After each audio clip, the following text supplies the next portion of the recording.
La libertad es un sentimiento, es el gozo del corazón cuando rigen la vida los dictados preclaros de la mente. Cual la salud no se aprecia hasta que se ha perdido. Cual la belleza se aprecia más cuanto mejor se le conoce.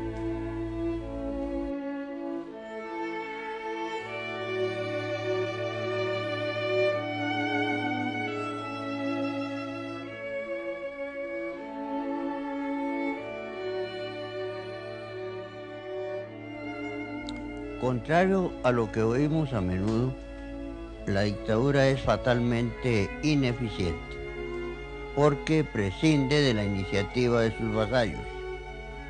La democracia es esencialmente eficiente porque es la suma de las inteligencias libres de sus miembros. La dictadura mira hacia atrás y es el estancamiento, la lobreguez, la muerte. La democracia mira hacia adelante y es la evolución, el esplendor, la vida.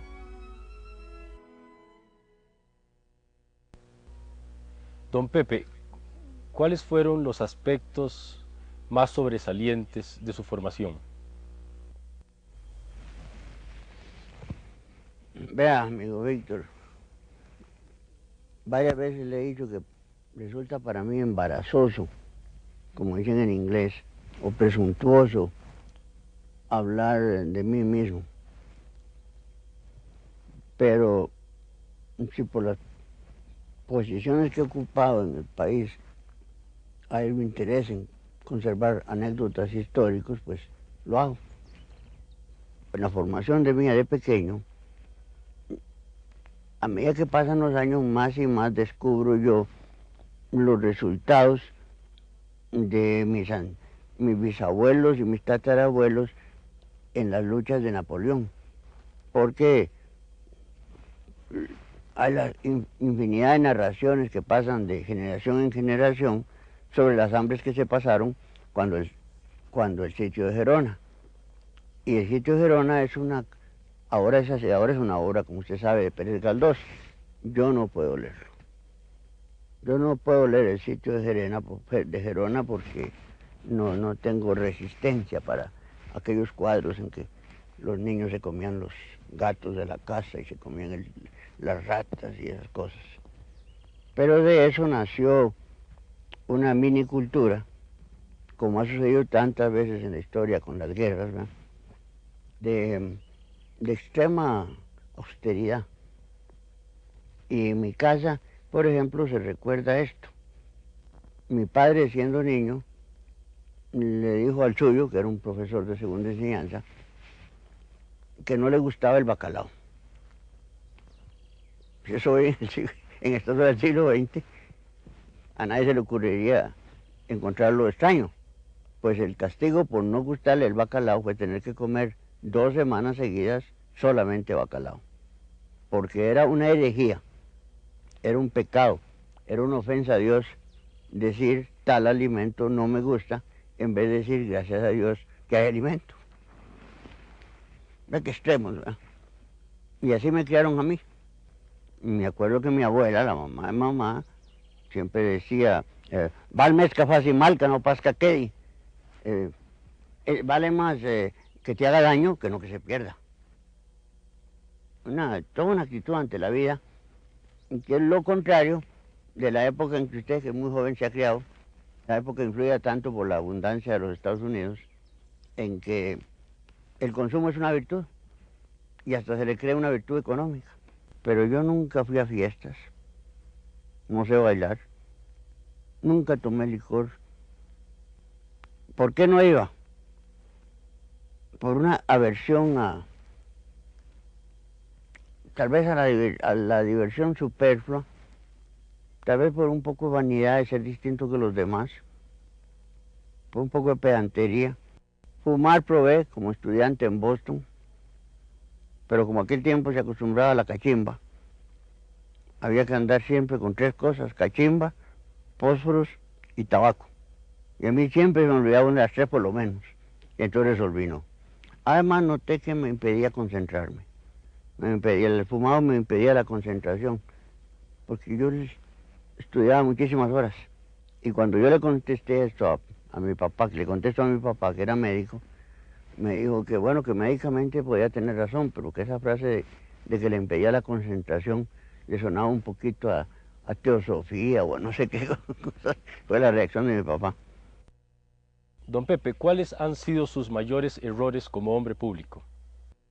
Esos los errores depende vistos desde cuándo, vistos desde ahora o del momento en que se cometieron o vistos en el futuro y en cuál futuro, a qué distancia. Es como todas las cosas son tan relativas. Sin embargo, viendo las cosas muy a corto plazo, yo diría que yo he cometido un error de confundir mucho la función pública con el manejo de empresas que en nuestro tiempo se llaman todavía privadas. Y hacer que las empresas de que soy responsable realicen mucha investigación científica, agrícola o industrial, por cuenta propia en vista de que el Estado no la realiza.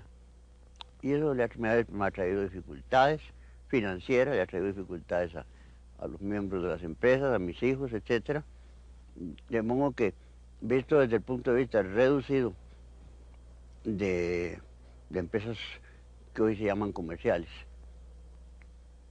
o como las ve la gente como comerciales, y desde el punto de vista de hoy, pues tal vez el mayor error mío ha sido confundir la producción, la investigación científica pagada por empresas que se llaman privadas con la función pública. Así como tantos políticos benefician sus empresas o tratan de beneficiarlas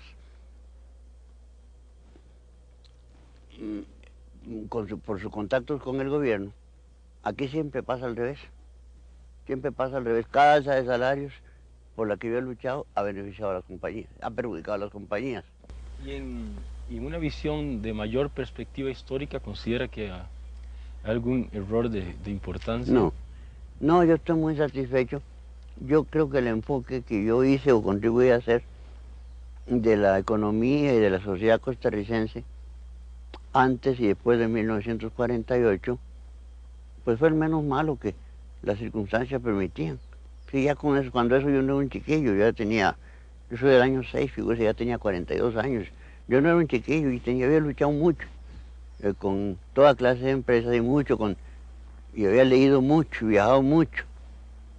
Y yo determiné casi por mí mismo el tipo de sociedad y el tipo de economía que a Costa Rica parecía convenirle más en aquel momento, en lo cual no fui nada original, era la misma idea, dadas las circunstancias, digamos, de don Alfredo González Flores, de Rodrigo Facio. Era mucho la idea de Brenes Mesén, de Omar Dengo si hubiera vivido más tiempo. En una época en que necesitaba reforma social, yo opté por una forma gradualista, digamos fabiana, trasladándonos a la cultura europea. Y en general eso ha guiado mi vida. Aún ahora creo que hay que seguir más por ese camino, pero no enmendando lo que andaba mal hace 20 ni 30 años. Es que, como dicen en alemán, jeder Tag hat seine Plage, cada día tiene su problema, ¿verdad? Y yo no recuerdo haberme equivocado fundamentalmente en eso.